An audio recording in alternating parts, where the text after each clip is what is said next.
what have we said from the start? They're interested in American dollars, not American drivers or apparently American teams as well. Teams. Or trip to Las Vegas, because have you seen the prices? They are absolutely ridiculous. Like those prices, I just don't. Yeah, you're basically gonna have to sell a kidney and a lung to go to Las Vegas because it's not affordable for the average American Formula One fan. Yeah, you basically have to save up a whole bunch of money and make this like a once in a lifetime type of trip if you want to go to the Las Vegas Grand Prix. I guess it's just gonna be a made for TV event. Well, and even with that next year, those Las Vegas tickets will be a darn sight cheaper and won't sell out. Even with the price, because they haven't sold out, to your point, Matt, even with the prices dropping this week as they're trying to get these final tickets sold, they're still outrageous, even though they're 80% off what they were going for 4 or 5 months ago. I mean, it's going to be very interesting. I don't know if we'll talk about that later in our hots and knots, what this Las Vegas Grand Prix might turn into. It's certainly, I think, that the made for TV, except it's on at 1 a.m. for the majority of the country on the East Coast here. But hey, what do I know? I guess people smarter than all of us are putting this all together. They know what they're doing, and we should just step back and trust that it's going to be perfectly great and a fantastic event and a long-running future classic and crown jewel on the calendar. But we'll see what happens. I guess we'll know by the end of the weekend here.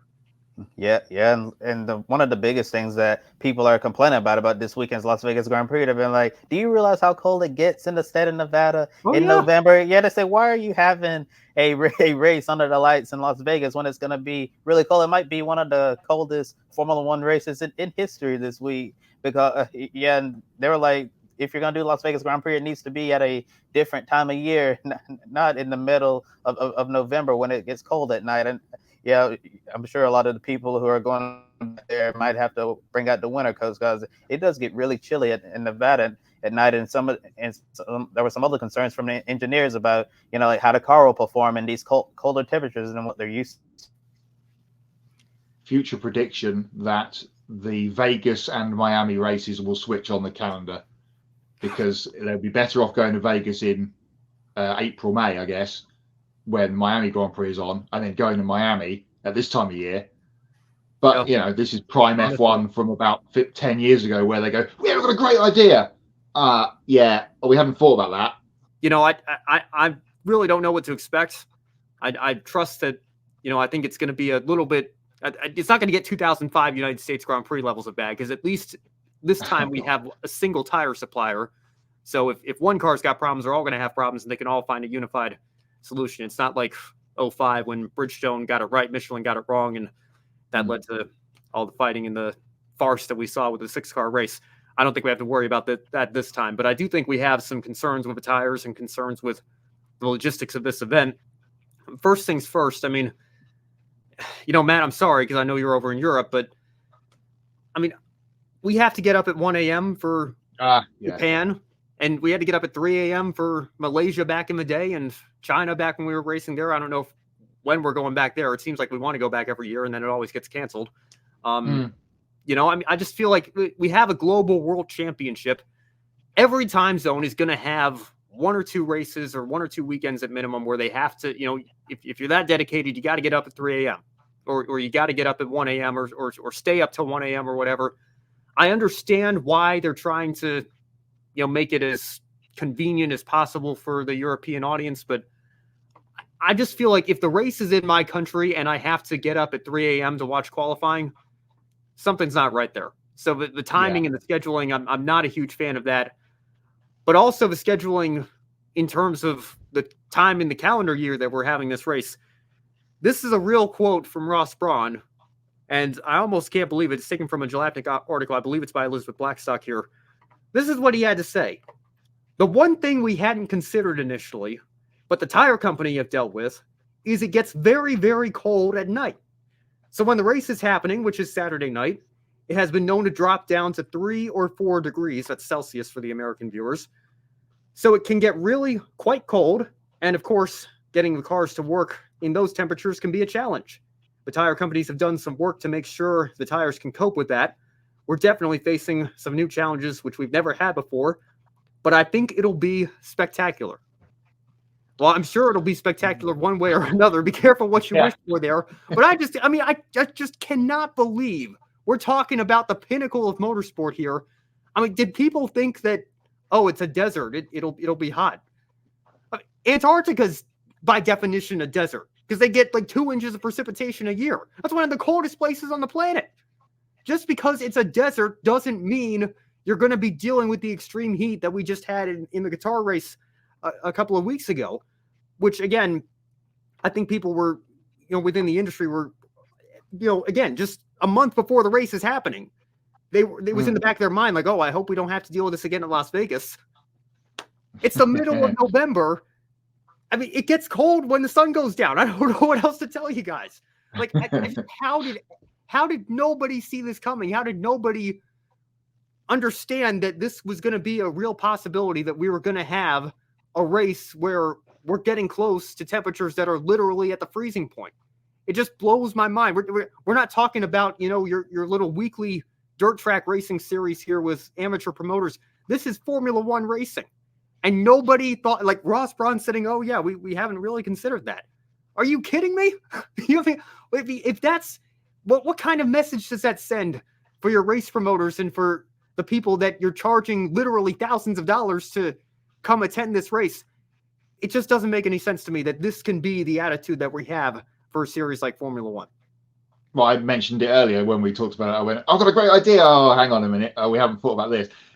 It's dry air, makes it more cold, says Joe. I remember going to South Carolina to Nevada, both 99 degrees that day, but much less humid in Nevada. I remember being in Las Vegas in October 2011, a couple of weeks after Dan Weldon was tragically killed at the Speedway. And it was 100 plus during the day. And it was like, I can't walk up the strip. It's far too hot for me. But that was, during the day. It's going to be that warm, fairly-ish, during the day this weekend. They're also talking about a potential of 40% chance of rain on Sunday during the race. So we could have a snowy Grand Prix in the desert. To your point about time zones, yes, it does work out fairly well for us in Europe. And it also works out well for the Asian countries because it's going to be like dinner time in Australia. Yeah. The same sort of time that the Melbourne Grand Prix has been starting over the last couple of years. So works out for everybody apart from everybody on the East Coast, basically, or if you're at the track. Well, again, I get it. It's a global championship, and you want to try to appeal to all the markets, but I would think that the most important market would be the country that the race is actually in. People, it's certainly around Las Vegas, and again, I know Pacific time it's going to be 10 p.m., which isn't too bad. The race will be ending close to midnight, or the broadcast will at least. So that's probably getting a little bit late for a lot of people. But you go to the East Coast now. That's 3 a.m. And to Kobe's point, which just put in our private chat here. FP2 and qualifying, that's a 3 a.m. start time.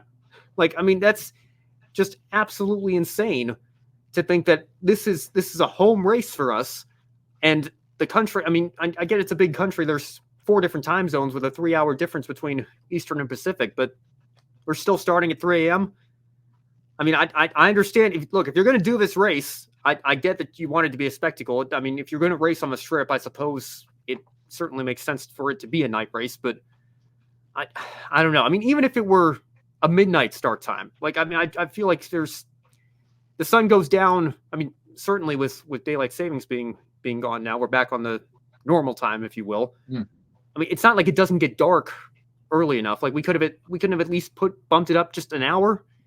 I mean, yeah. I mean, that's my concern here. That's my frustration. Even starting at 7 local, you could have the gloaming dusk race into the dark, like we have at Abu Dhabi. Well, we will have at Abu Dhabi in a couple of weeks' time, because that always makes that race, good to look at on TV. But it's the city that never sleeps, I suppose. So they're just going to stick it at whatever time they feel like. Whether it was a combination of temperature worry for having it on during the day and time zone, they've shot themselves in each foot repeatedly, it seems. But we'll have to wait and see what happens over the weekend.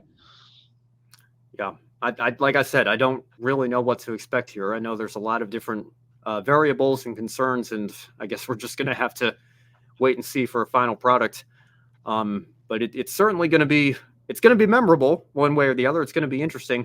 I like the comparison you make, Matt, with Abu Dhabi, because I know that track historically, I mean, I guess the exceptions are probably 2021 and maybe 2016 as well. But what do those two years have in common. We had an actual championship battle going down to a checkered flag. That always is naturally going to add some more drama to it.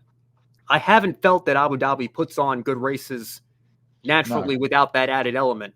But at least the track is pretty and beautiful to look at. It's certainly you can't argue that it's not a spectacle, and having it start in the twilight of the evening and then end under the lights, it's a beautiful circuit.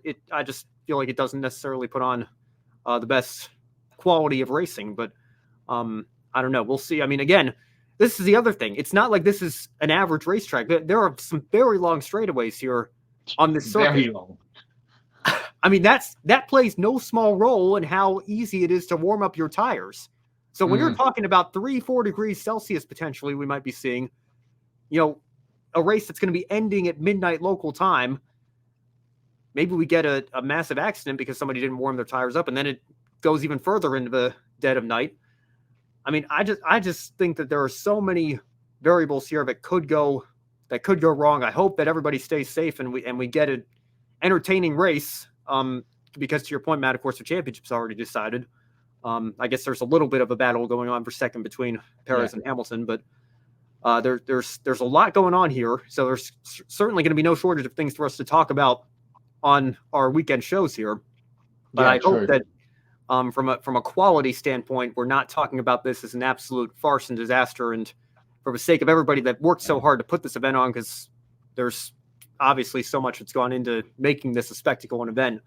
I hope that people that have enough money to attend get their money's worth, because I mean, goodness knows they're giving up a lot of it to come attend this race, and hopefully it lives up to the hype. I mean, I don't know if that's even going to be possible with how much we've hyped this race up, but I'm certainly hoping for the best here.